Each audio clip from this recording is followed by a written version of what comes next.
How long do you think it's going to be before they make the announcement that we've had contact with outer space and they call for... What? Never. You don't think so? No.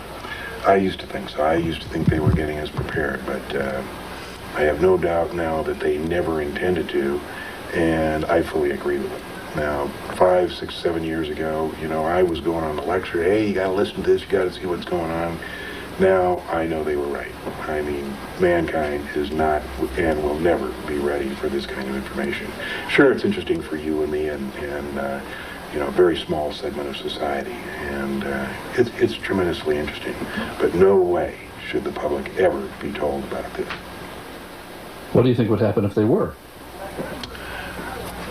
It would probably cause problems that the governments of the world are not equipped to handle. The basic issue is religion.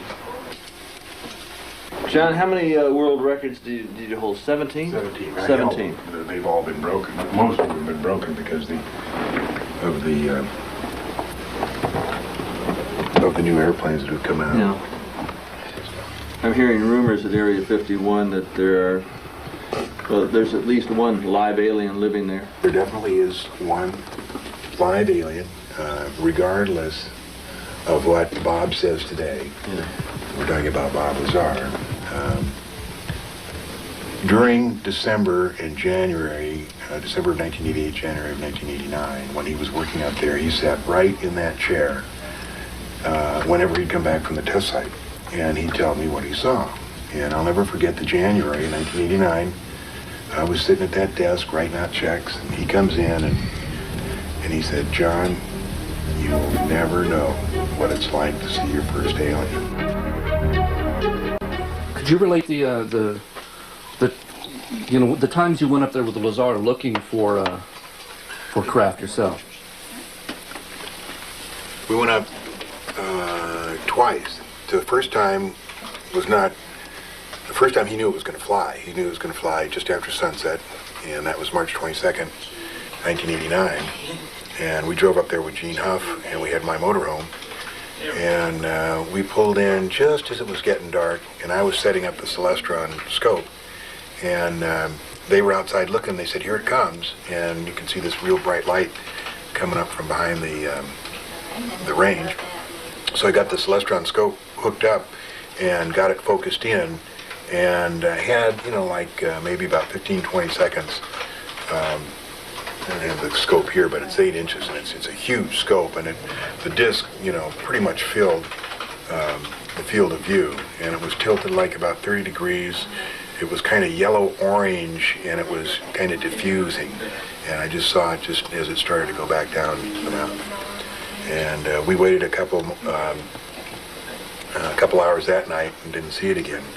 The next Wednesday night was March 29th, and I was on a flight with American Transair stuck in Minneapolis. And that's the night I phoned Bob and said, what's going on? He said, we're going fishing. And I thought, oh, neat. And that was his code word for we're going up to Groom Lake. Well, several weeks later, when they took him up to Indian Springs, and with a gun pointed in his head, they said, oh, that comment about going fishing, boy, it sure took us a long time to figure that out. They were pretty sarcastic over it. You know, they were taping both our phones here. Anyway, that was the night that they got the film of the saucer stitching its way across the sky, the night sky that George Knapp and a few others used. Incidentally, the first night we were so excited that the video camera stayed right on the bumper of the motorhome. It didn't get pointed at it. I don't know why that happens, but it does. Anyway, the third night was April 6, 1989, and that's when Gene and me and Bob's wife, and his wife's sister went up there. We rented a car because I had blown the transmission on the motorhome, and Bob just had a two-place Z, 280Z, and I had just my truck, so we rented a car to go up there. There was no mystery about that, which people make a big deal about, but we just had no other way to get up there. We drove in, we had in the back Geiger counters, film, cameras, videos, everything. And as we drove down Groom Lake Road at that time, we thought that the legal cutoff was that road that comes down from Mailbox Road. And so when we got there, I said, look, let's just stay here. And, you know, even if we get a mile closer, it's not going to make that much difference in the film. And they said, no, let's go on. So we went another couple hundred feet, and we had the lights out. And I was leaning out the window, telling them to go left and right. We stopped, and a couple sets of headlights, you know.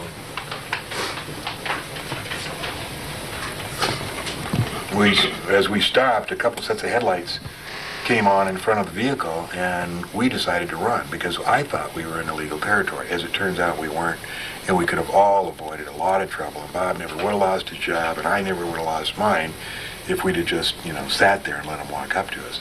But the fact is, we thought we were in illegal territory, and we turned around and we started going 90 miles an hour down the road with them in hot pursuit. We almost made it to the highway, but they had sent another Bronco around and cut us off. And when we saw him coming down the road, we stopped. Bob ran out in the desert.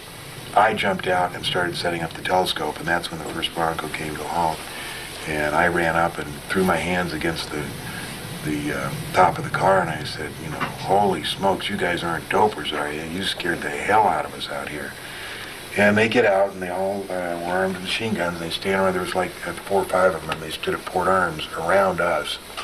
And the one guy said, what are you guys doing up here? And we said, we're just looking at the stars. He said, well, why did you run? And I said, like I said, we thought you were dopers. And he said, well, we're not. We need to see some identification, and we showed him some, we had to give him our social security and the driver's license, and he ran it, and all this process took about 30 minutes. And he said, we can't kick you off the range here because it's BLM land. He said, but we'll make it awful uncomfortable if you stay here. So they turned around and left. We stood behind the car waiting for about 15 minutes, and then Bob comes out of the desert. And we start talking about all the stuff that we'd done, the 3 weeks before, the 2 weeks before, all the stuff that we had done that night, all the preparation and everything, not realizing that all the time they had just gone about maybe 100 meters down the road and were filming us in infrared and listening to us with a parabolic microphone, all of which was made readily apparent to Bob the next day when he was taken up to security. But anyway, we had no idea this was going on, even though there were several real good clues. And one of the guys down there dropped a scope. And we not only heard it, but we saw it, and we saw a cigarette. But nobody ever decided, you know, I don't even know why we didn't go down and investigate. But the fact is we didn't.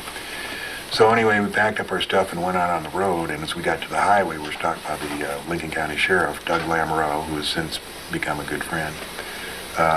And he kept us there for an hour. He wanted to see in the trunk, but we wouldn't let him in there, mainly because that was where the gun was that Bob had taken out in the desert.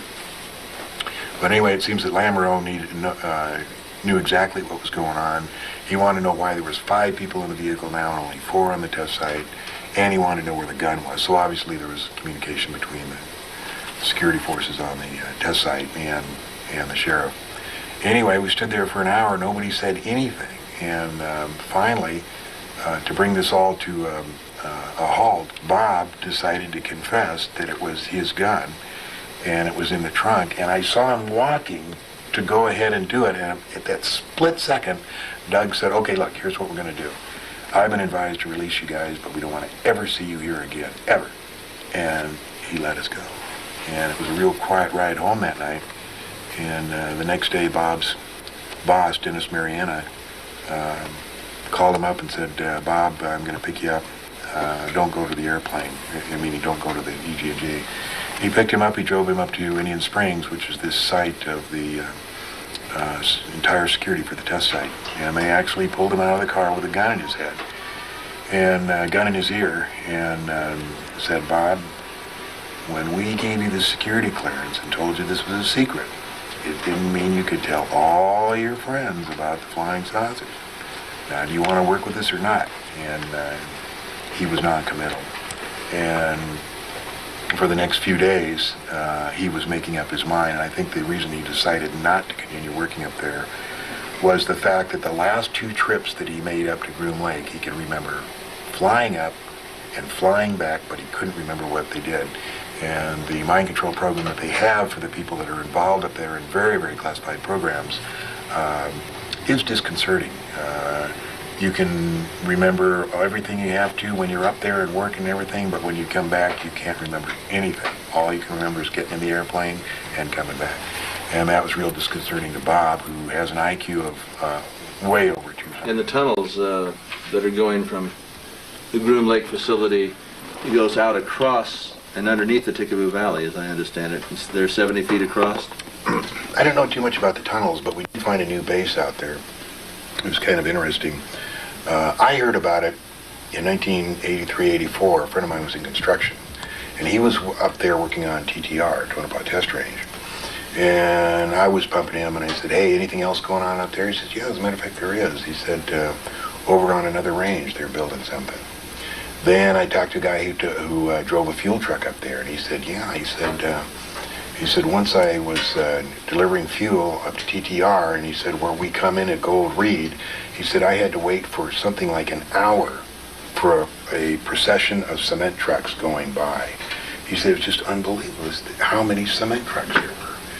And the facility is called Sandia, and I'll show you where it is. It's in Paiute Mesa, and they started it in 1980, and they finished it in 1987. I did a little story down here on Channel 3 about it. And a guy called in after the newscast and said, yes, I'm from, originally from El Paso, and I was hired to work on Sandia. And he said, yes, we started in 1980, finished 1987. It's totally underground. You can't see anything above ground, and believe me, I've tried, even though the closest point you can get to it on the... You're going to show me the picture? Or where? Which ones? The location of it. Yeah. The closest you can get to it is 25 miles. And it's a long ways. The guys that fly into it say that when you land there, and I'm talking about EG&G Special Projects, they take the passengers in and out. They say you can't see the runway until the last second. And then they land. They're not allowed to ever get out of the airplane, like up at Groom Lake, they can go to the cafeteria. At this place, they have to sit in the cockpit. They're not allowed to get out. When the passengers get out, he said they just go behind a little knoll and disappear. I'm sure there's stairways or whatever, but there's nothing. You can't see anything up there. It's very well hidden. And during the Gulf War, a friend of mine talked about it. I think this technology of hiding runways came about in 1980 because I heard about it then, but I didn't have any examples till the Gulf War. During the Gulf War, I worked for a cargo company that did a lot of flying into the Gulf. And although this didn't happen to me, it happened to a friend of mine where he got down to Cairo and got just south of Cairo about 100 miles and got vectored by the American Airwax for delivery of what was in the airplane. And it was at night, and they couldn't see anything, and he was told when to put his flaps down, when to put his gear down, and at 500 feet, lights came on, and he landed there. They unloaded, took off, and went on his way. Since we navigate by inertial guidance, he knew exactly where he was, and he had occasion like a week later to come over the same spot, and it was just the middle of the desert. There wasn't a trace of anything, nothing.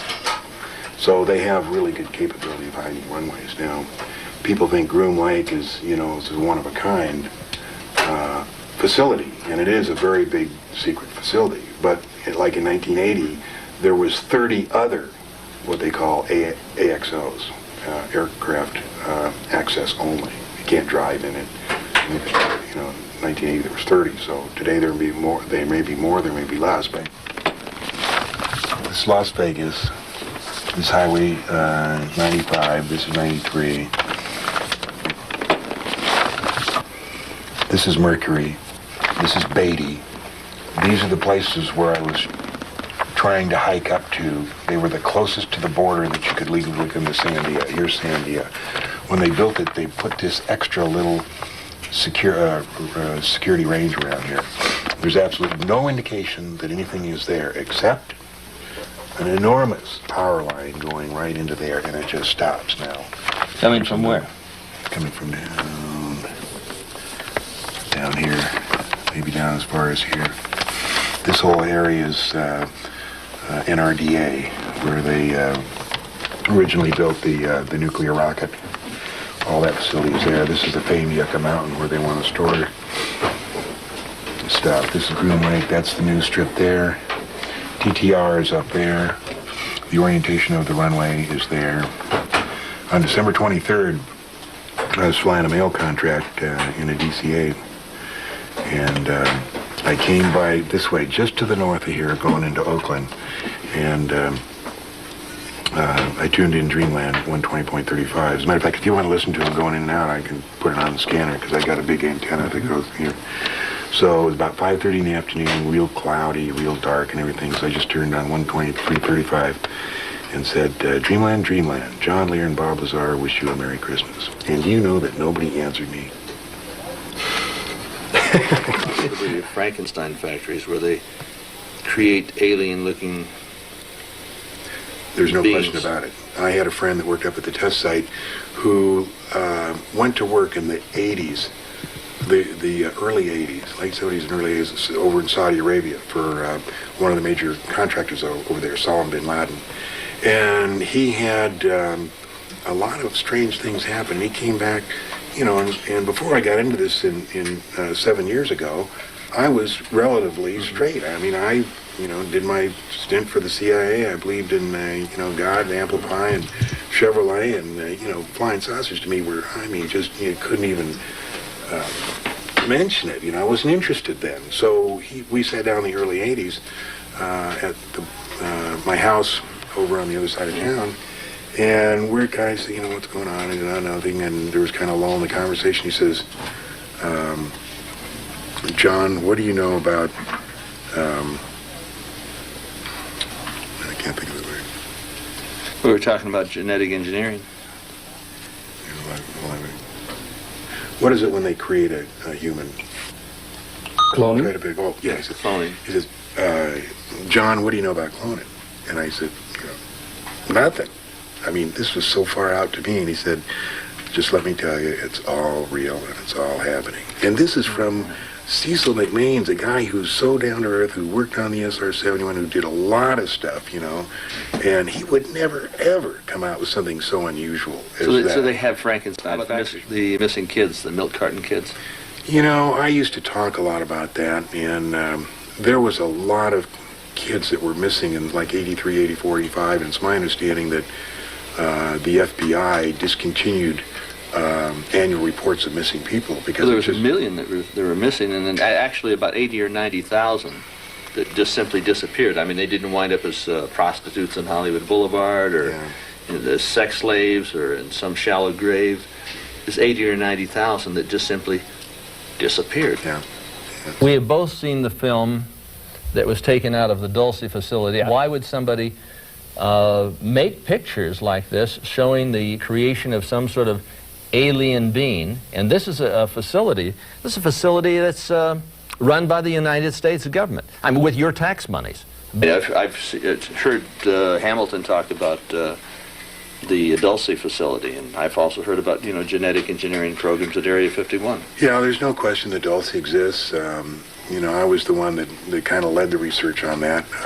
I was at a meeting in Crestone, Colorado, and Tom Adams handed me a letter from a lady who lives in Las Vegas, and she was the one that tipped us off that this thing existed. So I talked to her, and she knew the location of some photos and videotape that had been taken inside Dulce by a guard who escaped during what they call the Dulce Wars of 1979.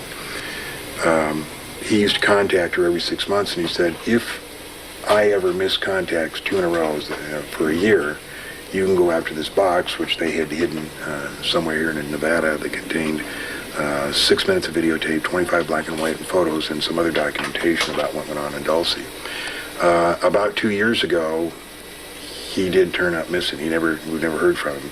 And I think there was like 12 or 13 attempts after the box, but it had been hidden maybe at least 10 years ago in the terrain and the foliage, and everything changed. I don't think they ever got it out. He said on level 5 he'd walk on by and people would be in cages and screaming and begging for help, and he was told I heard that. to walk straight on through and not look or pay attention. Yeah. These people are all mad. I heard that. And then from another source, Air Force engineering source, I heard that when he went there, they referred to it as Section D.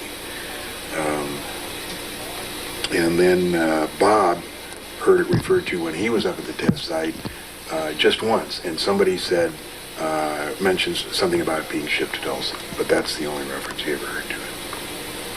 Now, I call these, the guys who are working in the facility as Igors, the invisible government's obedient robotons. It really is a Frankenstein factory. I'm hearing rumors at Area 51 that there's at least one live alien living there. There definitely is one live alien, regardless of what Bob says today. Yeah. We're talking about Bob Lazar. During December and January, December of 1988, January of 1989, when he was working up there, he sat right in that chair whenever he'd come back from the test site, and he'd tell me what he saw. And I'll never forget the January 1989. I was sitting at that desk writing out checks, and he comes in, and he's a little fidgety. And after the first night that he got back from the test site, we never discussed anything in this room because they seemed to know everything that was going on. So he came in, sat down, and he looked fidgety, and he kind of went, let's go. So we went out in the back. There's a stable back there, a little alley back there. And I remembered that I was, thought he had something really neat to tell, so I didn't grab my coat, and I was in a short sleeve. And we went out there, and I remember it was bitter cold, the wind was blowing, and we stood in the alley, and I said, what? And he said, John, you will never know what it's like to see your first alien. I said, God, neat, how'd you see it? And he described the circumstances of walking down this hallway, being led by two guards, and going down the hallway and looking through this window. As a matter of fact, I have the original drawing that he drew this scene. And he said it was maybe a 12 by 12 window, and it had wires running through it. And he looked through it, and there was two scientists facing him in white lab coats and the little gray talking to them. I said, could it have been a doll? Could it have been a midget? He said, no, John, it was an alien. And it was just really neat. He said walk down once, and then when he came back, he looked in, and they weren't there. And today, you ask Bob about that, he says, well, that's what John says, but I really don't remember myself. But I remember. I remember the night it happened, and I remember going out and him being pretty. Do you have the picture? Yeah, I'll show you a little drawing that he made of what it looked like looking through the window. See this thing here? This is the piece of paper that Bob drew that night. Yeah. First of all, he drew how the hangars were, 360 feet, each 46 bays. This was the corridor, this was the window, and those were the two scientists, and the little gray. The scientists are facing us, the gray is going that way, and that's what he saw through that window. And he's very meticulous, showing, where and under what circumstances he saw it. This is the drawing of how the hangars fit up against the mountainside. So this is the gray here? Right there. Yeah. Yeah, these are the two scientists, and that's the window he looked through. Oh, I see. In 1962, Kennedy ordered what became known as the report on Iron Mountain, and what he was interested in was finding out if there's anything other than war that could stimulate the economy to the extent war could. We've always had a war to stimulate the economy. Always had one. In recent years, we had Vietnam, and then Saddam Hussein, which was all manufactured. I mean, I flew for an airline. We used to take the troops, American troops in there, Green Berets, to train Saddam for the 2 or 3 years before that war. But they create the crisis. They create the crisis. So the report from Iron Mountain said really that there was nothing that would stimulate the economy as well as war. And they had considered medical research, space research. They said that there was one thing that would stimulate it, and that was a threat from an extraterrestrial species, real or imagined.